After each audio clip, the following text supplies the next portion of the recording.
রাজার কথা মতো আবার কাজ শুরু হয়। গরিব প্রজারা নিরুপায় হয়ে রাজার দেওয়া শর্ত মতো কাজ করতে থাকে। কিন্তু গোপাল মনে মনে কি যেন ভাবছিল। কিরে গোপাল, আজ যে একদম চুপচাপ কাজ করছিস, কিছু ভাবছিস? হ্যাঁ, আজ 3 দিন হলো কাজ করছি, এক টুকরো হিরে পেলাম না। ওদিকে বাড়িতে বউ ছেলেটা 2 দিন হলো না খেয়ে আছে। কি করি কিছুই বুঝতে পারছি না। দুঃখ করে লাভ কি? ওই নিষ্ঠুর রাজার মনে কোনো দয়া মায়া নেই। গতকাল আমার ছেলেটা পাথরে চাপা পড়ে মরে গেল। ছেলেরা তাকে টেনে বের করতেও দিল না।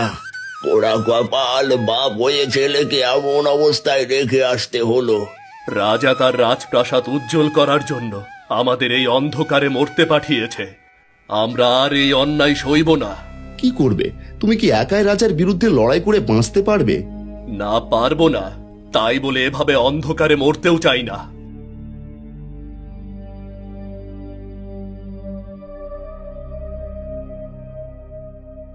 শোনো সবাই, মহারাজ নিজে হিরে উত্তোলনের কাজ দেখতে আসবে।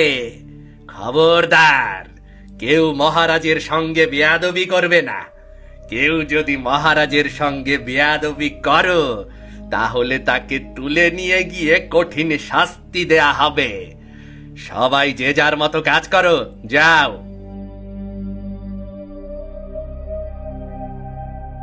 ওরে গোপাল, রাজা আসছে, তার মানে কাউকে না কাউকে প্রাণ হারাতেই হবে। ওই নিষ্ঠুর রাজা একজনকে মেরে সবার মনের মধ্যে ভয় ধরিয়ে দেবে।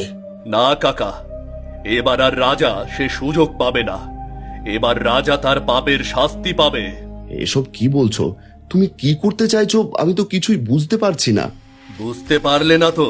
তাহলে শোনো, রাজা শুধু এখানে আসতে পারবে, কিন্তু যেতে পারবে না। যে অন্ধকার খনিতে আমাদের না খেয়ে কাজ করতে হচ্ছে, সেই অন্ধকার খনিতেই রাজাকে মরতে হবে। একেবারে মেরে ফেলবে, কিন্তু রাজার সাথে তো তার সেনারা থাকবে। হ্যাঁ, একেবারে মেরে ফেলবো। আর ওই নিষ্ঠুর সেনাদেরও এখান থেকে বের হতে দেব না। হ্যাঁ, তুই ঠিকই বলেছিস, এটাই আমাদের সুযোগ। শোনো সবাই, ওই অত্যাচারী রাজার হাত থেকে বাঁচতে হলে গোপালের কথা মতোই কাজ করতে হবে। গোপাল যা যা বলে সবাই তাই করো। হ্যাঁ রে গোপাল, আর ভীতু হয়ে বাঁচতে চায় না। বল বল, কি করে এই অত্যাচার থেকে আমরা রেহাই পাবো? তাহলে শোনো কি কি করতে হবে।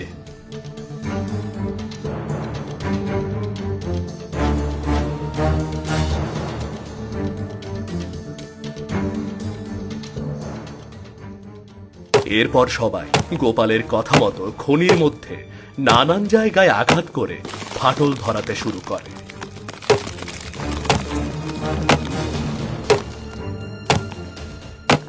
কিছুক্ষণ পর রাজা তার সেনা নিয়ে খনির প্রবেশ পথ দিয়ে ভেতরে প্রবেশ করে। রাজা ভেতরে এসে দেখতে পায় প্রজারা সবাই মনোযোগ দিয়ে কাজ করছে। প্রহরী, জমানো হিরে কোথায়? মহারাজ, ওগুলো সব ভিতরে সুরক্ষিত করে রাখা হয়েছে। বেশ, তাহলে আমাকে সেখানে নিয়ে চলো। ঠিক আছে, তাহলে ওদিকে চলুন।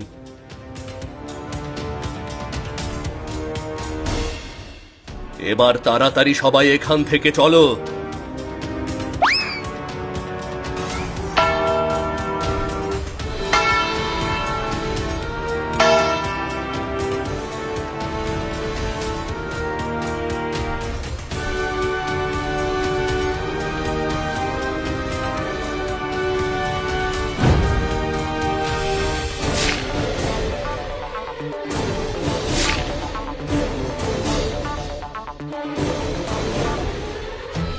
গোপাল, খনির নিচের খবর কি?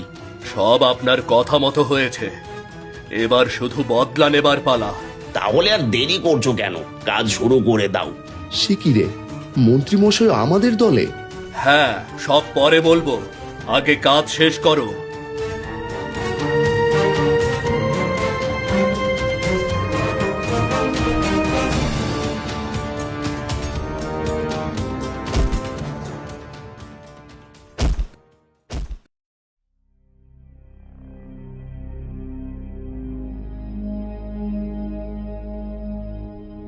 এই তো মহারাজ, এখানে সব হিরে জমানো রয়েছে। বাবা বাবা বাবা, এত হিরে! তার মানে এই খনিতে আরো অনেক হিরে আছে। প্রহরী, তোমরা প্রজাদের দিয়ে আরো বেশি বেশি কাজ করাও। প্রয়োজন হয় দিনরাত কাজ করতে হবে। আমার আরো হিরে চাই, আরো হিরে। জয় হুকুম মহারাজ। এ কি, চারিদিকে এমন কাঁপছে কেন? মহারাজ, মনে হচ্ছে ভূমিকম্প শুরু হয়েছে। তাড়াতাড়ি বাইরে চলুন মহারাজ, তাড়াতাড়ি বাইরে চলুন। কিন্তু আমার হিরে? চিন্তা করবেন না মহারাজ, এগুলো ঠিক সময়ে আপনার কাছে পৌঁছে যাবে। ঠিক আছে, তাহলে তাড়াতাড়ি চলো।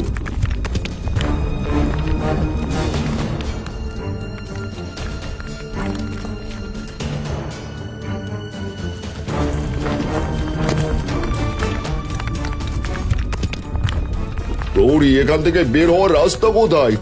মহারাজ, আমরা বুঝতে পারছি না বেরোনোর রাস্তাটা কোথায় মহারাজ।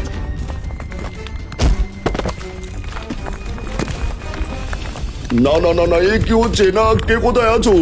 আমাকে বের করো, বের করো। না না না না না! আহ, আহ!